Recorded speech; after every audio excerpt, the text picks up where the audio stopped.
ఈ వీడియో ముఖ్యంగా నాకు సౌకర్యాలు సరిగ్గా లేవు, నా పరిస్థితులు బాగోలేవు, నన్ను ప్రోత్సహించే వాళ్ళు లేరు, నన్ను అర్థం చేసుకొని భుజం తట్టే వాళ్ళు లేరు, నాకు ఎటు చూసినా సమస్యలే, ఇంకా చెప్పాలి అంటే నా రాత బాగోలేదు కాబట్టి నాకు చదవాలనున్నా చదవలేకపోతున్నాను, సాధించాలని ఉన్న ఏది సాధించలేకపోతున్నాను అని తమ ఓటమిని ముందే అంగీకరించి తమ ఓటమిని సమర్థించుకునే వాళ్ళ కోసం నిజానికి ఒక సూటిగా ఒక ప్రశ్న వేసుకుందాం. మనం గెలవాలంటే మనకేం కావాలి చెప్పండి? మన గెలుపు ఎవరి నుంచి మనకు వస్తుంది?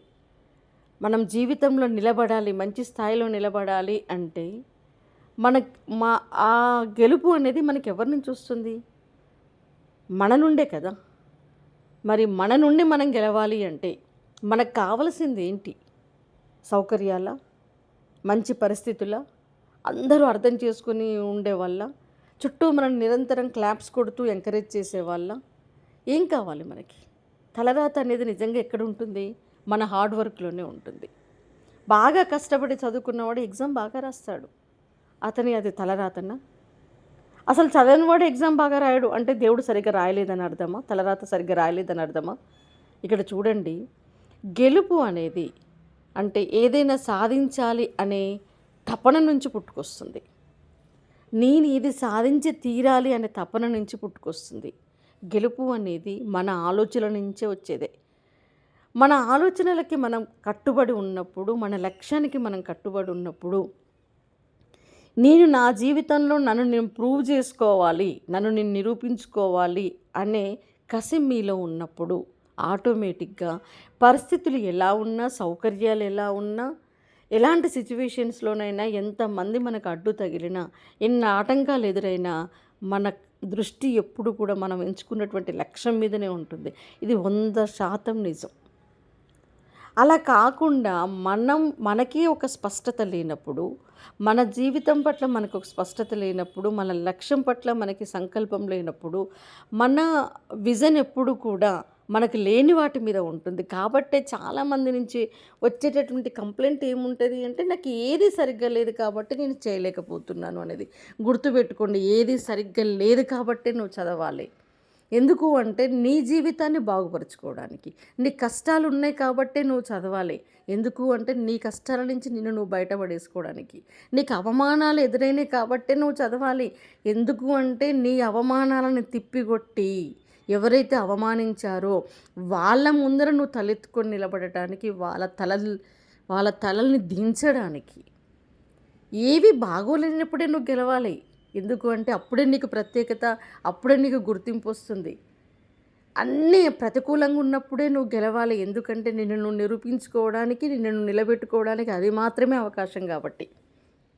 అంతేకాని మనకు ఉన్నటువంటి అన్ని సమస్యల్ని తోడుకుంటూ పోతుంటే అదొక చెలిమలాగా, నిజంగా మన బాధల్ని, సమస్యల్ని గుర్తు చేసుకుంటూ ఉంటే అవి చెలిమలాగా ఊరుతూ ఉంటాయి. ఒకటి గుర్తు చేసుకోగానే ఇంకొకటి గుర్తుకొస్తుంది. అది గుర్తుకు రాగానే ఇంకొకటి గుర్తుకొస్తుంది. అది అలా పెరిగిపోతూనే ఉంటుంది. అందులో పడి కొట్టుకొని పోవడం తప్ప ఇంకేమీ ఉండదు. కానీ ఇక్కడ చూడండి, సివిల్స్ సాధించినటువంటి ఐఏఎస్ శ్రీనాథ్ గారి జీవిత చరిత్ర చూడండి. తన యొక్క బయోగ్రఫీ తీసి చదవండి. ఎక్కడి నుంచి ఎక్కడికి వెళ్ళాడు. మనుషులు మనకు అన్నీ కావాలి, మంచి ఆండ్రాయిడ్ ఫోన్ కావాలి, వైఫై కావాలి, ఇంకా చెప్పాలి అంటే చదువుకోవడానికి మంచి కంఫర్ట్ జోన్ కావాలి, కూర్చొని చదవడానికి మంచి పీస్ఫుల్ ఏరియా కావాలి. ఏంది ఇదంతా? రైల్వే స్టేషన్లో నిరంతరం ఎంత రద్దీ ఉంటుంది చెప్పండి. ఒక కూలి పని చేసుకుంటూ అక్కడ చూడండి, డిగ్నిటీ ఆఫ్ లేబర్. ఇప్పటి పిల్లలకి చాలామందికి అసలుకి జీవితం పట్ల ఏదీ లేదు. తల్లిదండ్రుల్ని పీడించడం తప్ప ఏమీ లేదు. ఫస్ట్ తల్లిదండ్రులను పీడిస్తారు డబ్బుల కోసం, ఆ తర్వాత జీవితంలో ఓడిపోయిన తర్వాత జీవితం అంతా ఫ్రస్ట్రేషన్స్ తోటి వాళ్ళ జీవిత భాగస్వాముల్ని బాధ పెట్టడం తప్ప ఇంకేమీ లేదు. నిజంగా చెప్పాలి అంటే వాళ్ళు కాల్చుకుంటున్నారు.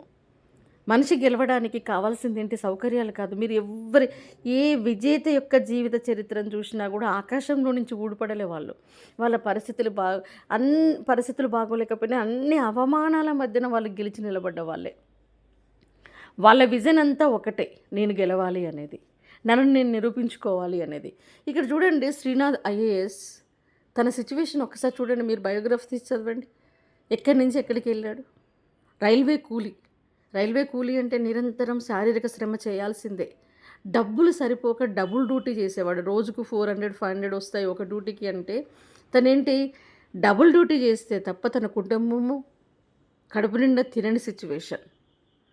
పోనీ కూర్చొని ప్రశాంతంగా చదువుదాము అంటే కూలి పని చేసుకోవాలి. అలాంటి పరిస్థితుల్లో కూడా ఎక్కడ అంటే ఖాళీ సమయం దొరికినప్పుడల్లా తన యొక్క లక్ష్యం మీద గురిపెట్టాడు. పని చేసుకుంటూనే, ఇల్లు గడవడానికి డబ్బులు సంపాదించుకుంటూనే, కూలి చేసుకుంటూ, అక్కడ కూలి పని అంటే మామూలు వైట్ కాలర్ పనో లేకపోతే ఏదో ఆఫీసులో డెస్క్ మీద కూర్చొని హాయిగా ఫ్యాన్ కింద కూర్చొని ఏసీలో కూర్చొని చేసిన పని కాదు అక్కడ. మోసాడు, బస్తాలు మోసాడు, కూలి పని చేశాడు. ఒక్కసారి మీరు ఇమాజిన్ చేసుకోండి. మధ్య మధ్యన సమయం దొరికినప్పుడల్లా మరి తను చదవడానికి మంచి పుస్తకాలు లేవు, మెటీరియల్స్ లేవు, కోచింగ్ తీసుకునేంత స్తోమత లేదు. కానీ where there is a will there is a way. మనిషికి సాధించాలి అన్న తపన ఉంటే మార్గాలు మనమే అన్వేషించుకుంటామని చెప్పడానికి ఇది ఒక ఎగ్జాంపుల్. మనసుంటే మార్గం ఉంటుంది. ఇది 100% నిజం అబ్బా, 100% కాదు, 1000% నిజం. నీకు అసలుకి మనసులో గట్టిగా లేకపోతే నీ మార్గాలన్నీ నీకు ముళ్ళదారులుగానే కనపడతాయి. నిజంగా సాధించాలి అనుకునేవాడు ఏం చేస్తాడు తెలుసా? చదవడానికి ఒక్క నిమిషం దొరికినా చాలు అని చూస్తారు. చిన్న అవకాశం దొరికినా చాలు అని చూస్తారు. ఏ మాత్రం వెసులుబాటు దొరికినా, ఏ చిన్న అవకాశం దొరికినా తను కష్టపడి చదివి సాధించాలని చూస్తాడు. కనీసం కూలి చేసుకునే అవకాశం దొరికినా చాలు, నేను కూలి చేసుకుంటూ కుటుంబాన్ని నిలదీసుకుంటూ మిగతా సమయం అంతా నా గోల్ మీద పెడతాను అని చూశాడు ఇక్కడ తను. కానీ మనం ఏం చేస్తాము? చాలామంది వామ్మో నేను కూలి చేస్తున్నాను, ఇక నాకు చదవడానికి టైం ఎక్కడిది? నిజంగా మనిషికి 24 గంటల్లో మనం కరెక్ట్గా ఉపయోగించుకుంటే ఎంత సమయాన్ని మనం సద్వినియోగం చేసుకోవచ్చు, ఎంత కష్టపడవచ్చు, మన జీవితాన్ని మనం ఎంతగా మార్చుకోవచ్చు. మన జీవితం మారాలి అంటే మన ఆలోచన మారాలి, మన ఆలోచన విధానం మారాలి, మన పట్ల మనకి పట్టుదల ఉండాలి. నన్ను నేను ప్రూవ్ చేసుకోవాలి. ఎన్నాళ్ళు ఈ జీవితం, ఎన్నాళ్ళు ఇలా గడుపుతాను? ఇదే జీవితమా? నన్ను నేను బెస్ట్గా నిరూపించుకోలేనా? నేను గెలిచి నిలబడలేనా? ఇలా ఉండాలి ఆలోచన విధానం. కానీ ఉన్నదానితో అడ్జస్ట్ అయిపోతూ అక్కడే మూసపోసినట్టుగా అదే పరిసరాలకి, పరిస్థితులకి, అదే ప్రతికూలాలకి ఫిక్స్ అయిపోతే ఇక జీవితం ఎప్పుడూ మారదు అనేది. తను చేసింది ఏంటి? రైల్వే కూలీగా చేసుకుంటూనే సమయం దొరికినప్పుడల్లా తను చదవడానికి పుస్తకాలు లేవు, మెటీరియల్ లేదు, కోచింగ్స్ లేవు. కానీ తను ఐఏఎస్ సాధించాడు అంటే ఒక్కసారి ఇమాజిన్ చేసుకోండి. కేవలం తను ఉన్నటువంటి పరిస్థితులనే తనకు అనుకూలంగా మార్చుకున్నాడు.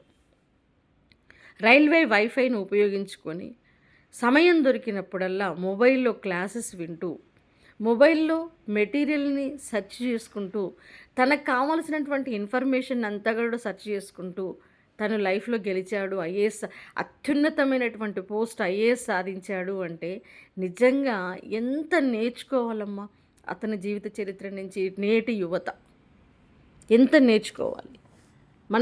మన దగ్గర ఫోన్ ఉంటే మనకు కావాల్సినవి చూడం, మనకు అనవసరమైన వాటినే చూస్తాం. రీల్స్ చూస్తాం, ఎంటర్టైన్మెంట్ చూస్తాం, కుళ్ళు జోకులు చూస్తాం. కానీ అతను చూసింది ఏంటి? తన లక్ష్య సాధన కోసం కావాల్సినటువంటి నాలెడ్జ్ని వెతికాడు తను.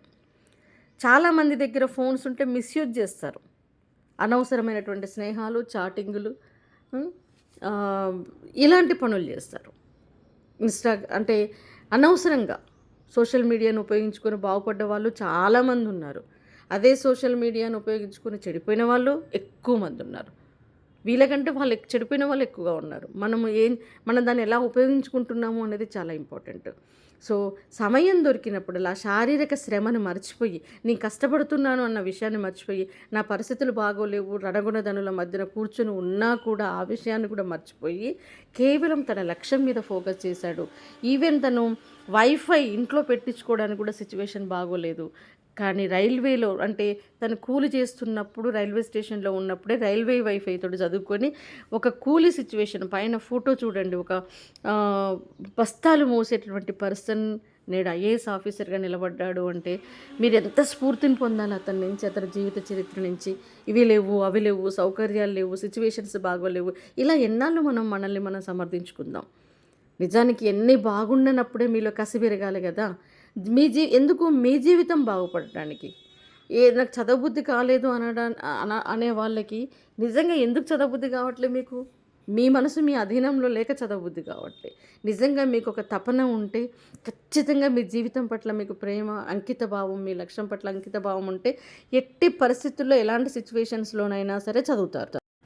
కాబట్టి సౌకర్యాలు బాగోలేవు, సిట్యుయేషన్స్ బాగోలేవు అనే విషయాన్ని పక్కన పెట్టేసి, Srinath life cycle IAS Srinath గారి యొక్క సక్సెస్‌ని మీరు ఒక మోటివేషన్‌గా తీసుకోండి.